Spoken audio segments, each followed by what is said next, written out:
And the red light is on? You talk during it. No, it's okay. Okay. Am I not allowed? No, you're fine. Do we need to start over? No, it's okay. My teacher will just listen.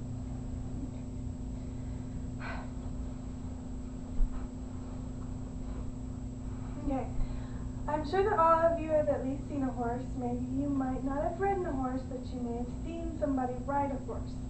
There is a lot that goes into that moment, the moment where the person is on the horse's back. A lot of time, effort, sweat, and sometimes the occasional broken bone goes into that moment.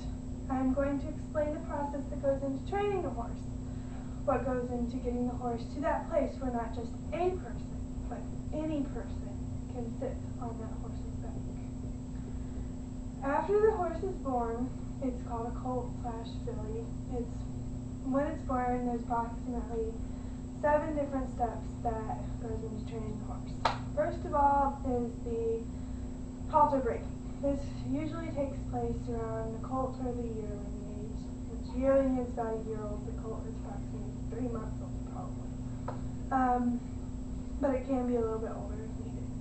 You basically put the halter on the horse, on the head, and it has a little lead rope that comes off of it, and you just kind of leave the horse for a little while. Kind of tie it up and let it be for a little while, and let it be used to the fact that it has this thing on it. You leave it for approximately 2 to 3 hours, and you come back. You're probably not going to like it. It's going to act up. You come back to it, and you can try and work with it a little bit and see how it works. And it's going to probably pull away from you a little bit, but it'll be alright. You try to get it to move a couple steps, and once it moves, then you just kind of stop for the day, and you put it away, and you come back, and you do this occasionally, every day, for a couple hours, and try to make the horse do what you want it to do. The next step is when the horse is a yearling. Usually you can begin to ground break the horse. Not any sooner than that, because it controls it. But breaking the horse from the ground so that it knows what back up, walk, canter, trot, and stop. Whoa, either way. But most of these can be taught with a lunge rope. Lunge rope is a long rope that is to the halter, and it can sometimes be done without a lunge rope. You first teach the horse to walk by command. You can use hand motions or not use hand motions, either way. Next, you can teach back up. You can use pressure points on the horse first to teach it, and then just use simple turn back up, and it should learn that easily. At that same age, you can begin to train them to get used to the blanket.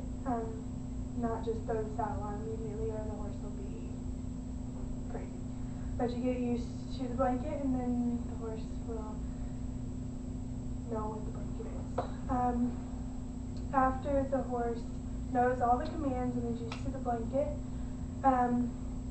you then go ahead and put the saddle on, and you just kind of let it and see how the horse is going to react to the saddle. And once it bucks it off a couple times, you put it back on, and you strap it to the horse, and you kind of leave them there for a couple hours tied up or something. And then you come back after a couple hours, and you try and lunge them and work with them with the saddle and get them used to that. And once they're not bucking and going crazy all the time, then you can put the bridle on, which helps control the horse and when you're actually on it. And so you control it that way, and it's a metal piece in the mouth, and it has the little reins that goes over its neck. Once you put those on, then you can begin to get on the horse. But you don't want to get on too soon, because then you're going to get bucked off. But once you get on, you try and make sure that the horse is used to the stirrups and everything, and you kind of start off slowly, and you kind of teach the horse walk to begin with. If you start trotting too soon, it's probably going to buck you off. But you walk, and then you trot, and you try and teach it back up in just the simple commands. And most of this is all going to be done in the arena first. If you you go outside the arena, the horse is liable to take off. But breaking a horse is not easy. I would venture to say that it's hard for the most part. It takes time and effort from both you and the horse. You must have patience and not be afraid. Horses are very smart animals and they can get the best of you if you let them.